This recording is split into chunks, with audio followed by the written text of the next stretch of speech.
A principios de los años 20, en los pequeños pueblos de Nueva Jersey e Illinois, se podía ver algo perturbador. Fantasmas vivientes. Eran mujeres jóvenes que al salir de sus turnos en la fábrica, literalmente brillaban en la penumbra. Su ropa emitía un suave resplandor azulado, sus cabellos centellaban y cuando se reían, sus dientes brillaban con tanta intensidad que parecía magia. En aquella época las llamaban las chicas solares, y eran la envidia de todas sus amigas. Pero ese resplandor no era una bendición, era la firma de la muerte grabada en sus cuerpos. Cada una de ellas cargaba dosis microscópicas de la sustancia más peligrosa del planeta, el radio. Mientras pintaban esferas de relojes para los soldados de la Primera Guerra Mundial, el radio, átomo por átomo, reconstruía sus esqueletos, transformando el tejido vivo en ceniza radiactiva. Hoy nos sumergimos en uno de los relatos más atroces y fundamentales de la medicina y las leyes. Es la historia de cómo la codicia corporativa chocó contra el valor increíble de unas mujeres que siguieron luchando, incluso cuando sus propios huesos se deshacían en polvo. Para entender la tragedia, hay que entender el contexto. Año 1898. Pierre y Marie Curie descubren el radio. El mundo enloquece. Parece un milagro, un elemento que genera luz y calor por sí solo. A principios del siglo XX, la radiación no era sinónimo de peligro, sino de salud. El radio se convirtió en el nuevo oro. Lo llamaban luz solar líquida. Las campañas publicitarias de entonces hoy parecen una locura. Agua con radio Raditor para la fatiga. Pasta de dientes con radio para una sonrisa deslumbrante. Cosméticos para dar a la piel un brillo saludable.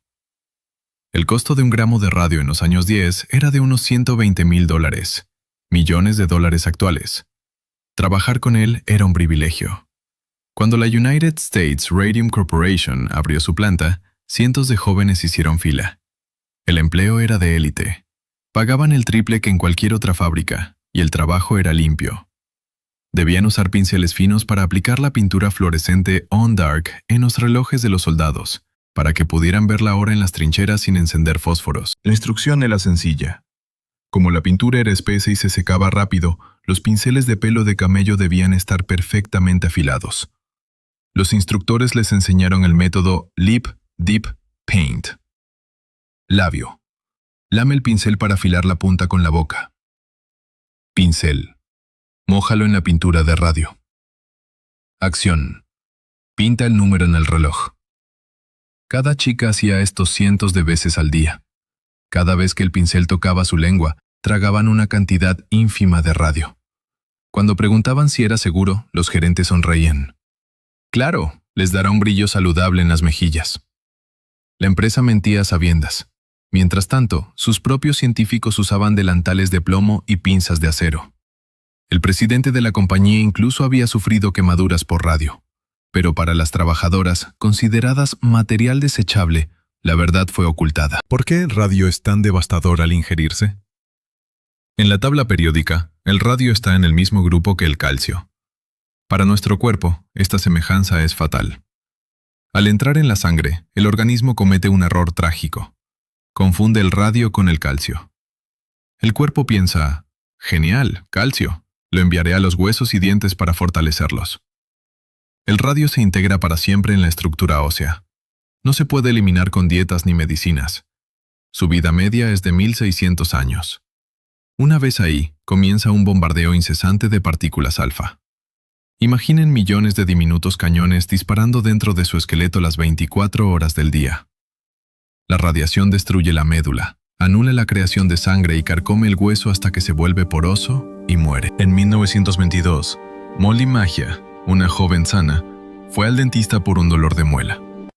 El médico extrajo el diente, pero la herida no cerró. Al contrario, los dientes vecinos empezaron a caerse. Lo que siguió parece una película de terror. Cuando el dentista tocó ligeramente la mandíbula de Molly para examinarla, el hueso simplemente se rompió. No por un golpe, sino porque se desmoronó como una tiza vieja. Tiempo después, el médico tuvo que retirar toda la mandíbula inferior de la joven con sus manos. El hueso era una masa grisácea y porosa. Molly murió a los 24 años. ¿Qué hizo la empresa? Sobornó a los médicos para que escribieran sífilis en el acta de defunción. Era un golpe calculado. En los años 20, ese diagnóstico era una vergüenza social. Nadie sentiría lástima por una mujer caída, y nadie lo vincularía con la fábrica. Pero las chicas seguían muriendo. A Grace Fryer se le colapsó la columna. Otras desarrollaron tumores gigantescos en las caderas conocidos como sarcomas de radio. Grace Fryer, hija de un sindicalista, sabía que esto no era una enfermedad, sino un asesinato. Decidió demandar, pero se topó con un muro de hormigón. Los abogados de la corporación usaron todas las tretas sucias posibles. Retrasaron el juicio por años, sabiendo que el tiempo estaba de su lado. Para 1927, muchas de las demandantes ya no podían caminar. En un paso desesperado, Grace solicitó la exhumación del cuerpo de Molly Maya, enterrada 5 años atrás. Cuando abrieron el ataúd en la oscuridad de la cripta, los presentes gritaron de espanto. Los restos de la joven todavía emitían un suave resplandor azul. Era la prueba irrefutable. El radio no se había ido. Seguía matándola incluso en la tumba. En 1928, bajo la presión de la prensa que las llamaba la Sociedad de las Muertas Vivientes, la empresa aceptó un acuerdo. Las chicas recibieron una indemnización y una pensión vitalicia.